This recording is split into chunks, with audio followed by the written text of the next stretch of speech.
Hello दोस्तों। ये कहानी है एक माँ और बेटे की।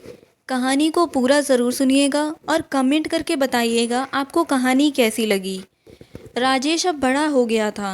पढ़ लिख कर अब उसकी एक अच्छी सी नौकरी एक शहर में लग गई थी। कुछ दिनों के बाद उसके माँ बाप ने उसकी शादी एक सुंदर और सुशील लड़की से करा दी। वह भी नौकरी करती थी। अब राजेश और उसकी पत्नी दोनों जॉब करते हुए एक साथ ही शहर में बस गए थे। कुछ दिनों के बाद राजेश के पिताजी इस दुनिया को छोड़कर चले गए, जिसके बाद उसकी माँ एकदम अकेली सी हो गई थी। कुछ दिनों के बाद राजेश अपनी माँ को अपने साथ रहने के लिए शहर ले आया। शहर में आकर राजेश की माँ खुद को एकदम अकेले पाती थी। इस तरह उन्हें अच्छा नहीं लगता था, लेकिन एक माँ अपने बेटे की हमेशा खुशी ही चाहती है। सो धीरे धीरे वह शहर में रहना भी सीख गई थी। लेकिन राजेश और उसकी पत्नी हमेशा अपनी माँ को समझाते रहते थे कि ऐसा मत करो, ये मत करो। वे अपने आगे माँ को गांव की गंवार ही समझते थे, लेकिन माँ का दिल तो हमेशा अपने बच्चों के लिए बड़ा ही होता है। इसलिए वे सभी बातें चुपचाप सुनकर हाँ में हाँ मिलाकर रह जाती थीं। एक दिन की बात है, सुबह राजेश की पत्नी को ऑफिस जल्दी जाना था। वह सब कुछ जल्दी से तैयार करके राजेश का खाना पैक करके ऑफिस चली गई। इसके बाद राजेश भी जल्दी जल्दी तैयार होकर ऑफिस निकल गया। थोड़ी देर बाद राजेश की माँ ने देखा कि उसका बेटा खाने का लंच बॉक्स तो घर पर ही भूल गया है।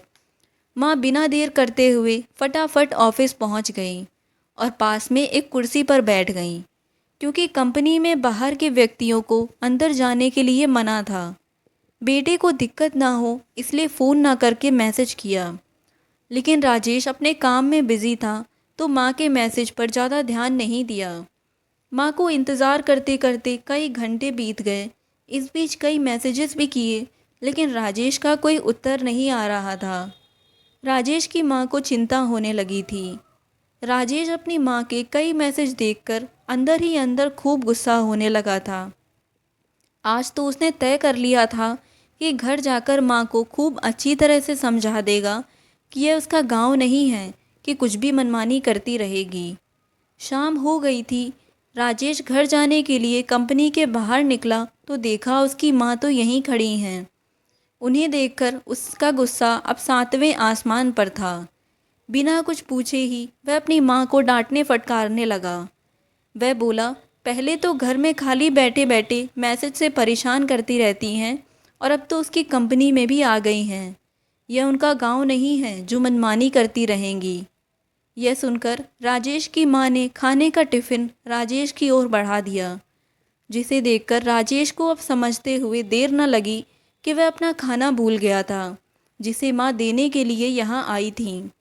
राजेश की माँ बोली, बेटा भले ही तुम बड़े हो गए हो, बड़े शहर में रहने लगे हो, भले ही अच्छे बुरे की ज़्यादा समझ आ गई हो, लेकिन मेरे लिए आज भी मेरे कलेजे का टुकड़ा ही हो, जिसे मैं बचपन से लेकर आज तक पालते हुए आ रही थी।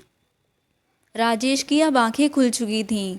वह शर्मिंदा हो रहा था कि उसकी माँ उसकी परवाह करते हुए खाना लेकर आई थी और वह बिना सोचे समझे अपनी माँ को ही डांटे जा रहा था।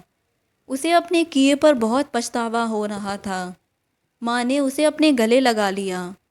राजेश ने अब खुद को माँ के लिए बदल लिया था। वह उनकी पहले से ज़्यादा अच्छे से देखभाल करने लगा था। अब माँ को भी शहर अच्छा लगने लगा था, क्योंकि अब उनका बेटा फिर से उन्हें मिल गया था।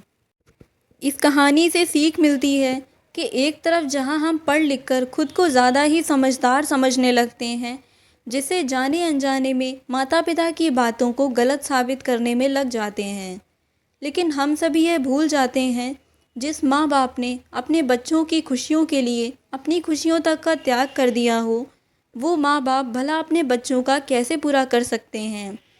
अगर हमारे माँ बाप हमें पाल सकते हैं तो हम बुढ़ापे में उनका ध्यान क्यों नहीं रख सकते।